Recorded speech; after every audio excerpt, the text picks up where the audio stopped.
Welcome to tonight's post NFL draft discussion slash Shedeur Sanders discussion. I'm Scott Burks. Please continue to check out my website, www.theclowntimes.net. I am in the midst of adding a Shedeur article on there, so stay tuned for that. I've been kind of kicking the can on it, but I'm going to slap it onto the website right quick, so check that out. You also check me on Facebook as well, where your laptop, desktop, wherever you are, wherever it may be. Just search the Clown Times, the Clown spelled with a K. You'll find me there. Last but not least, please subscribe to my YouTube channel. Whatever you do, like, comment, share, and subscribe. You'll be glad you did in the end. And I, my guests, they are, will be glad that you did as well. So, speaking of guests, y'all know who this guy is. They're known from the Yard slash HBCU Sports, where he raps about all things HBCU Sports, as well as Sleazy Radio on Facebook Live and YouTube.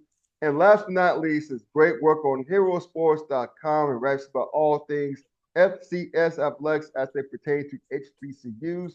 Dwayne Nash is back in the house to help me make sense of this Shedeur Sanders thing. What's going on, bro? Man, I'm doing good, man. How about yourself? But I will say, I don't know if I'll help you if I'm capable of helping you make sense of this. But Well, this most definitely will be a very interesting discussion nonetheless. well, let's just get into it because watching the draft Thursday, Friday, and Saturday, well, first part of Saturday, I should say, I was stuck. Mm-hmm. First of all, I kind of figured he wouldn't go. He wouldn't go the top pick. That would be Campbell. We all knew that, right? And then some just funny thing happened. As teams in the top five, they say the Giants may be in need of a quarterback, or thought to be in need of a quarterback, followed by the Saints at number seven. I think they picked seventh. And then I think a couple other squads, Oh, the the Saints were ninth. Raiders. I'm sorry. The Saints, the Saints were ninth. The Raiders were sixth. Okay, there you go. The Raiders were sixth, and the Saints were ninth. Because remember, man, when the Saints passed on them, I'm thinking, well, holy crap, he might be going to New Orleans. And then New Orleans passed them up. I'm like, oh shit, could my Steelers be in the mix at number 21? But I had to keep an eye on those damn Cowboys. Mm-hmm. Because that's a wild card. Jerry Jones loves it to Deion Sanders. I'm sure he paid attention to his son. So when that came and went, I'm like, okay, at number 20 was Denver. If anyone was going to try to trade up to make a deal, Denver was the team to do it with. Because I think your beloved Commanders picked, what, 19th, I think, before that? 29th. 20, okay, I'm sorry, 20. Oh, okay. That was Tampa Bay. That was Tampa Bay that picked 19. So at any rate, the point is that when Denver made their pick, I'm like, holy crap. We're going to get our franchise quarterback. It's going to be a freaking Sanders. How about that? And then all of a sudden, we drafted a defensive lineman. A damn good defensive lineman, mind you. We needed the help.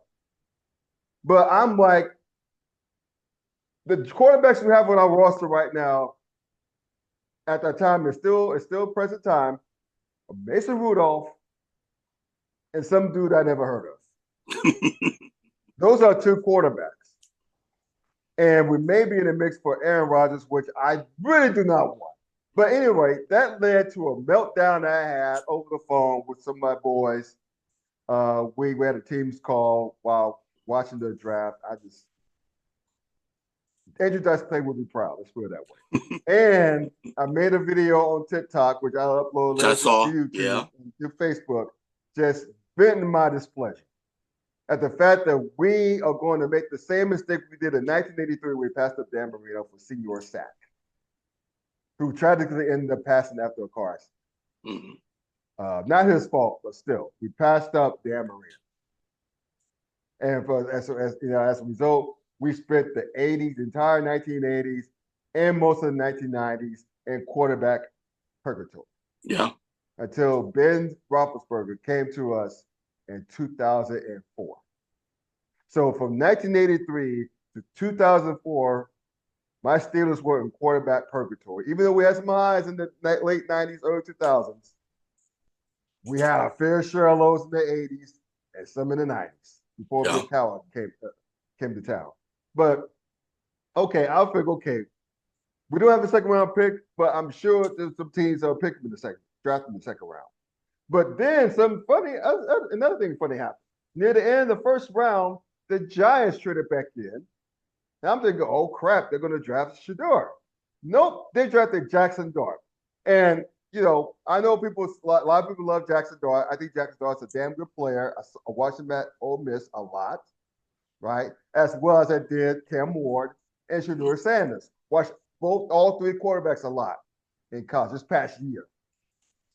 Damn good quarterback. I don't know how it's going to translate in New York, but I could possibly see Jackson Dart getting drafted ahead of, because remember, a lot of people had Jackson Dart and Shedeur like this as a number three.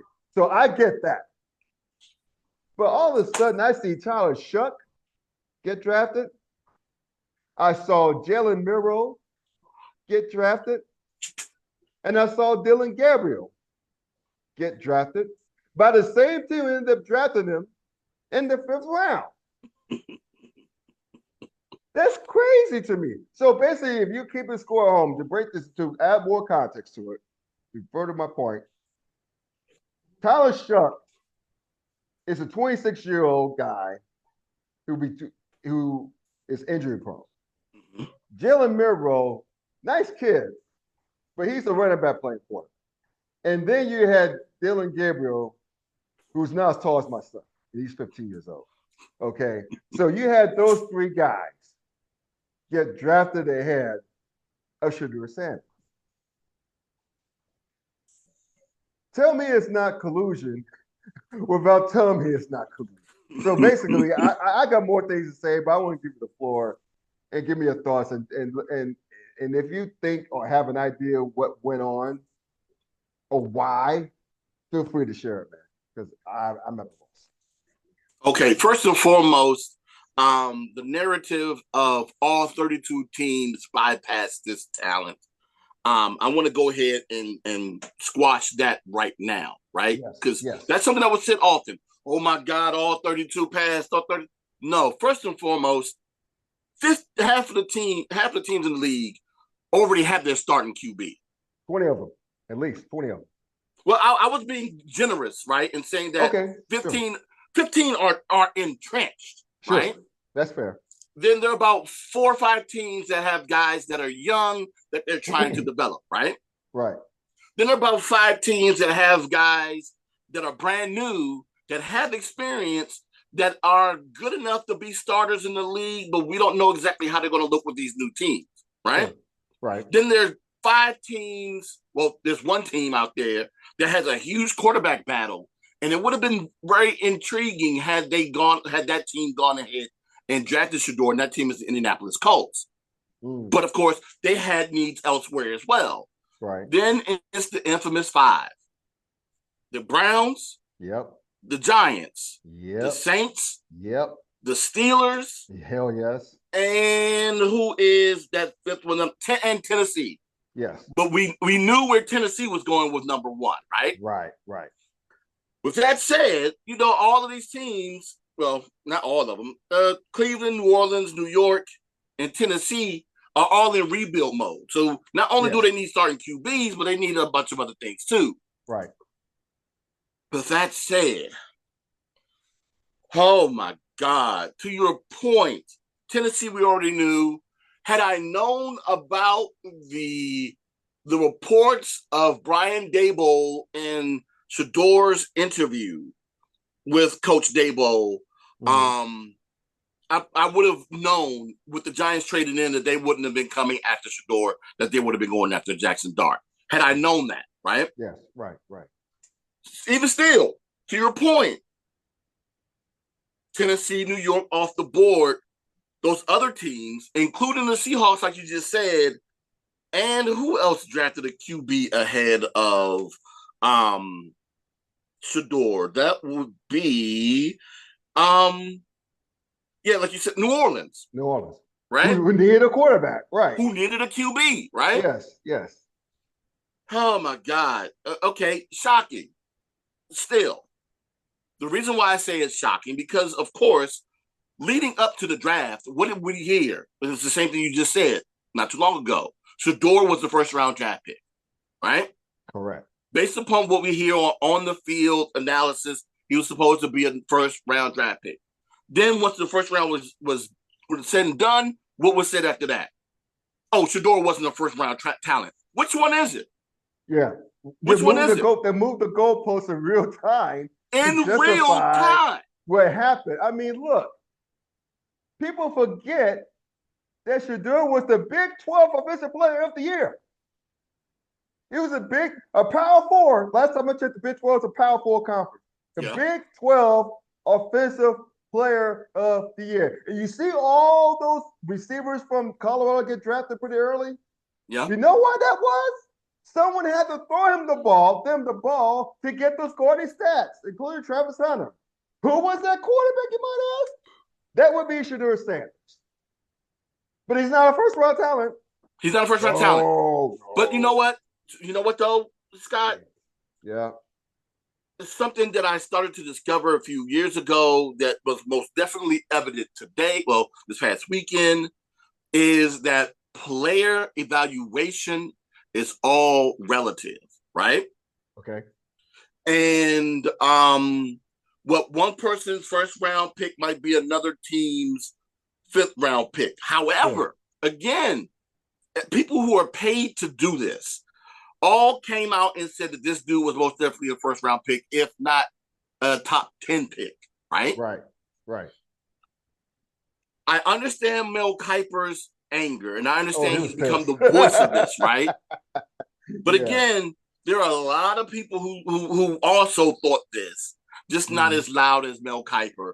And I just find it, again, very interesting that a lot of people decided they were going to shift course and just say, his metrics. It's his metrics. We knew how tall he was when you evaluated him in the first place. Right. That's stupid. But go ahead. I know, right? Then they also try to talk about his sack rate. Okay, what is one of the things that Deion Sanders complained a lot about at Colorado? He had no offensive line. But again, that's not Shedeur's fault, right? Right. But one of the things he was also good at, even though he got sacked a lot, was that he didn't turn the ball over a lot. There you go. He may have gotten sacked a lot. He may have taken a lot of sacks, but that's something you can coach a guy out of. And he never complained about it publicly. He never complained about it. He didn't have a running game to save his life. He was the offense. Well, I will say this. He had a running game that first year because that boy that played with Colorado that first year that ended up transferring to Kansas State ended up looking real good that second year at Kansas State, but I digress. It was just the fact that they didn't run the ball a lot. The offensive line and the play calling. So yeah. Well, and there you go, right? But, okay, evaluation aside, now you start to say it's off the field stuff, right? And his the way that he reacted or the way that he interviewed. Now, there's a lot of anonymity in terms of how these interviews went because, well, not because, but the only team that actually come out and say that he interviewed poorly, again, goes back to Brian Daboll in the New York Giants. Yeah. No one else has said anything about this. Now, and if your complaint is that he's, and I haven't heard anyone else come out and say this yet, all the teams that have passed on him, that he's just not a talent or a fit for your organization, you can say that, and people will be like, okay, I'll understand that. But we haven't heard a word on why that's the case. And I just find it mind-boggling that is so. And now that just all that really does, for me, is even more so not trust this draft process. And all it does is just shows me that teams are going to draft who they want to draft based upon whatever reasons that they want to draft. And it's all at the whim of the decision makers. And you know what, man, to your point about off the field stuff, which is complete bullshit. Let's just be real. He never got in trouble off the field. No, he didn't. We started. He doesn't smoke. He doesn't drink. Not a party. No. Some people like to make this comparison to Johnny Manziel as far as a celebrity. Yeah. But now, Johnny Manziel did all of that, but Shedeur did none of that shit. None of it. Yeah. However, though, I will say this. If you're concerned about him being, having a certain air of confidence, some may say even cockiness about him, okay, I understand that, especially if what they said what happened in the New York Giants meeting actually happened, that you come in and say that, you know what, I'm not comfortable with this playbook. I'm comfortable with this playbook. Let's do that. I can see how that can become an issue, but primarily an issue with, again, one organization, not the other five that probably should have thought about drafting this kid that passed on him for 5 rounds. That's the thing that stands out to most to me, because there are even people who try to make this a race thing. But I'm gonna get to that to me, too. I'm gonna get to that. Okay, but to me, truly, it's a Sanders thing. And I've been on this show enough to let people know people should have some sort of understanding of where I stand with Coach Sanders, Shedeur, and the family. I'm somewhere in the middle. There are a lot of things that you made your thoughts on him in the past, especially at Jackson State. Yes, right. So there are a lot of things that I disagree with. There are a lot of things I agree with. However, with who Deion is, he spread that confidence to his children. They come out and they are the way that they are. Deion comes out and says that he's not comfortable with his kids playing with certain organizations back in 2018. And let's not forget, the league most definitely has a memory, and they most definitely kept that. And it's kind of ironic that one of the teams that drafted him is one of those teams that he said he wouldn't want to play for. Right. Again, exactly. Just this irony, right? With all of that said, along with the fact that he's also was the agent for the Sander boys, and it's kind of interesting that they both Shiloh wasn't getting drafted anyway, but it's kind of interesting that Shedeur gets drafted once he actually got another agent. Points to something that I think a lot of people just didn't realize coming up until now, is that the current state of the league, the way that it's made up in terms of its coaches, the coaches and the execs, really don't like Deion, which is why I kept trying to tell people, outside of the fact that Deion don't want to deal with pros anyway, is the reason why Deion is not going to be a head coach. Which is why I'm also blown away by the fact that people say that there are organizations who are afraid of the fact that Deion will come in and be a meddler. I'm going to need you to be a stronger organization and be able to tune that dude out. Matter of fact, he has his own job he got to worry about. Right. Why is he coming over being concerned about what his son? Let your son. That's a whole nother conversation. I don't want to go too far on that. But either way, I feel as though that, along with a bunch of other things, because this thing is most definitely layered, it's most definitely nuanced. But one of the things that most definitely stood out with this whole situation is that Deion probably overplayed his hand in this situation with his boys. And it's unfortunate that Shedeur got drafted in the 5th round. And I'm going to go ahead and I'm going to say this. I'm going to look at the camera. What's the camera? Hey, Prime, guess what? You could have stayed at Jackson State for this. This whole leaving Jackson State for an opportunity. And I understand. And when you did it, I understood why you did it, because I was thinking this is going to be an opportunity for Shedeur and probably Travis, but more so Shedeur, to be looked at as a 1st-round prospect. And he was until draft day. Now, Travis Hunter, he wasn't going to win a Heisman had he stayed at Jackson, but chances of him being at least a day 2 draft pick was still going to be there. He needed to go to Colorado to prove that he was going to be day 1 and win the Heisman and do all of that. And congratulations for him to do that. But Shedeur, you could have stayed at Jackson to get drafted in the 5th round player. I'm just saying. Yeah. Well, I got some thoughts, additional thoughts. Let's go back to the stuff you broached. That's the racial component. Now, I've seen a lot of content creators, YouTube, TikTok, some on Facebook, play that card. And while I understood where they're coming from in terms of we've seen this before with the Manning family. Remember when Eli was getting drafted and Archie was like, look, to say this, the then San Diego Chargers, hell, I still call them San Diego Chargers. But anyway, when he told the Chargers, you're not drafting my son. If you draft my son, he's not going to play for you. And fast forward to the 1983 draft, the famous 1983 draft, there was a guy by the name of John Elway out of Stanford who never went to a bowl because he didn't win enough in college. he threatened the Colts, the damn Baltimore Colts. It's like, if you draft me, I'm going to play ball for the New York Yankees. And by the way, he was drafted high by the Yankees. I think he was a pitcher. Yeah. So he had that card ready to play, and you know what they did? Same with Eli. They traded out. They traded to the Denver Broncos, and of course the rest is history. Right. Mm-hmm. Same with Eli being traded. They swapped picks. What's his name? Phillip Rivers, Go State. He was drafted fourth by the Chargers. No, I'm sorry, by the Giants. They swapped with the Chargers. They swapped picks. Yeah. So that's how they got that done. So it's been done before, and I understand if that's their point. However, two things.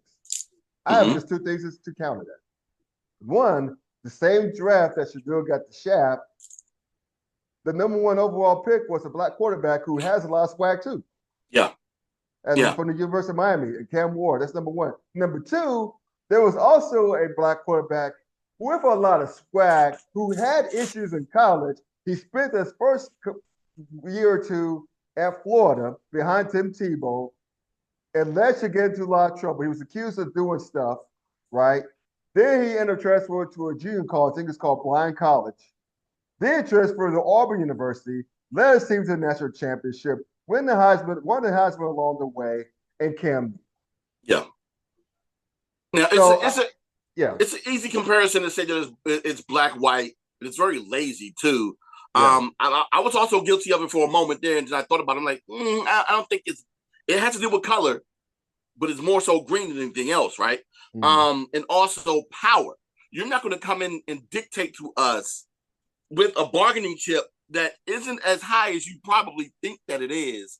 And even if it is, right, for whatever reason, I guess we can go ahead and try to figure out whether or not we can get by and not draft this guy with the teams that we currently have, what we currently have with these teams, and see what happens.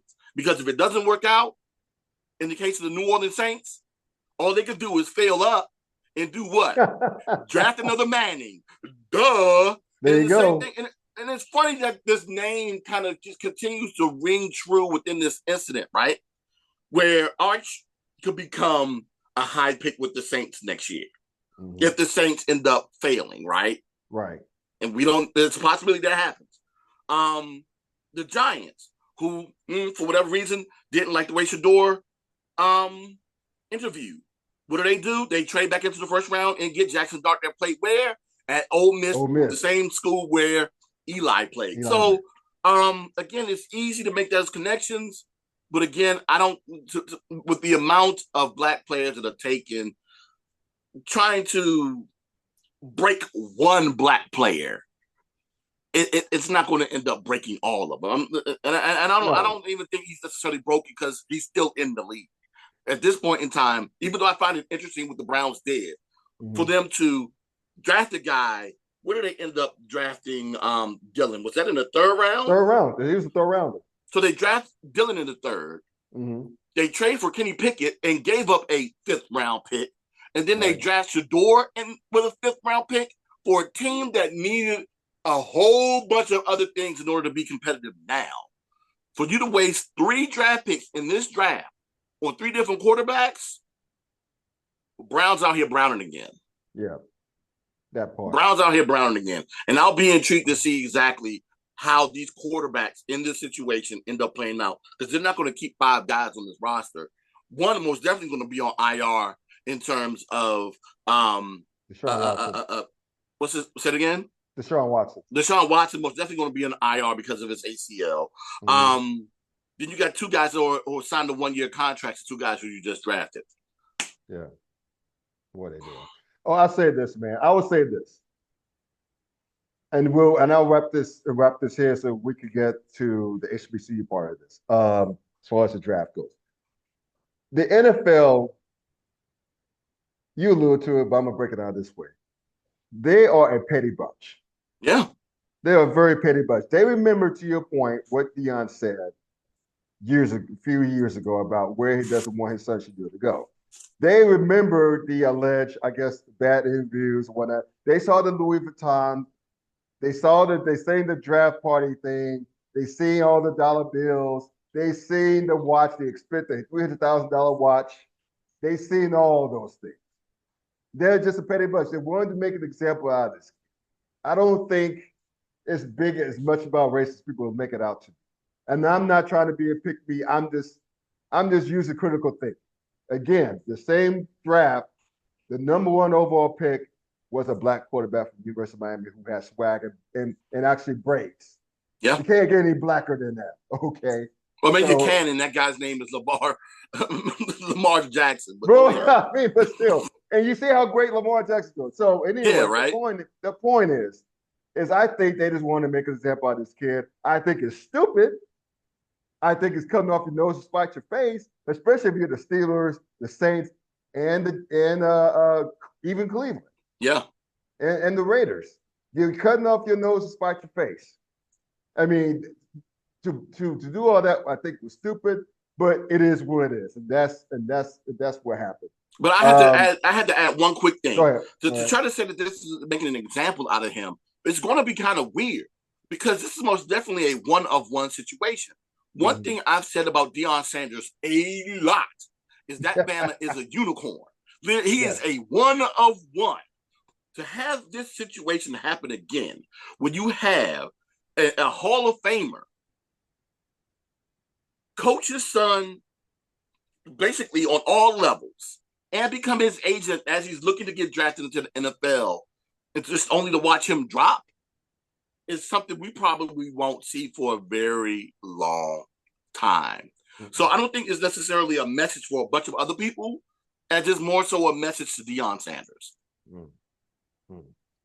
All right, I can't really argue with that. I mean, we both made salient points here. It's just turned into a shit show, and you know what? It drove up a lot of ratings because there's a record amount of eyes on the NFL draft third day. Yeah, not this first and second day, the third day. A record viewership to see where that young man was going. Look, as I said on another TikTok video, it's now on him. Yeah. He could easily win. He's in the quarterback room where he could easily win the starting job.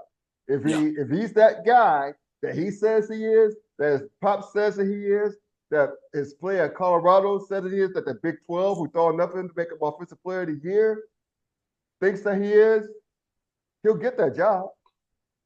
He'll get the job. At best, right now, I look at him being the number 2 quarterback in that room right now. Sure, and that's fine. He just has a shot. I'm just saying he has a shot to take the job home. So we'll close the show out on this. Whenever I have you on, whenever we usually talk, we talk HBCU stuff. So in relation to the NFL draft, I know of one young man for Alabama A&M who was drafted. So is there any other undrafted free agents who are coming from the SWAC ranks or the MEAC ranks or wherever that we need to shine our light on? I turn it over to you. Well, there were a ton of guys to come out that were undrafted free agents, and of course the guys that get in mini camp invites. But outside of the gentleman that you're referring to, Carson Vincent, that was drafted. God, I forgot where Carson got drafted to. That's shame on me. There were a couple of other guys, of course, that have HBCU connections that were drafted. Of course, we know Travis and Shedeur, correct, that both played at Jackson State that ended up transferring to Colorado. And then, of course, there was Bashul Tootin that got drafted out of Virginia Tech to the Jacksonville Jaguars that actually played his first 2 seasons at North Carolina A&T. So you had those guys that of course had the HBCU connections. And then, God, I forget the guy's name that went to Washington in the 7th round, wide receiver that has the 3 names. If memory serves me correctly, he has Alabama State ties. I just can't remember the gentleman's name off the top of my head, but he was drafted out of Arizona. It was just unfortunate, though, because of a clerical error, he didn't get an opportunity to really play other than, I think, 1 game while at the University of Arizona. He hopped around a bunch, but he did have a stint at Arizona. He's a running back. So keep your eyes on him as well. So, but again, congratulations to all of the guys that have HBCU connections. that got selected into the draft this past weekend, and also those that got invites. And good luck to them, and hopefully they have an opportunity to go ahead and make rosters. Well said. Now, where can the folks find your great work on As social media? always, you can find me on all forms of social media under the same name at the Yard HBCU. And then, of course, within very soon, I'm gonna end up writing start writing articles because it's almost that time. With HBCU football, with media days coming up in July, so Yep. get ready for those. Two more I'm months away, man. yeah, so most definitely going to be doing my conference previews Mhm. once those come around. And you can check me out doing those on herosports.com. All right. And so y'all please check this brother out on this great work here. I mean, whatever it is, if you need to know about HBCUs, hit this guy up. Now, I'm not saying this because he's a buddy of mine, but it's just the honest God truth. And meanwhile, please continue to check out my website, www.theclowntimes.net. Check me on Facebook, The Clown Times, it's probably spelled with K. And last but not least, like, comment, share, and subscribe, y'all. Because at the end of the day, you'll be glad you did, and we'll be glad you did. So until next time, y'all take care. Enjoy the NBA players, all the good stuff. Pray for Shedeur. Well, not anymore, but take care. Peace out.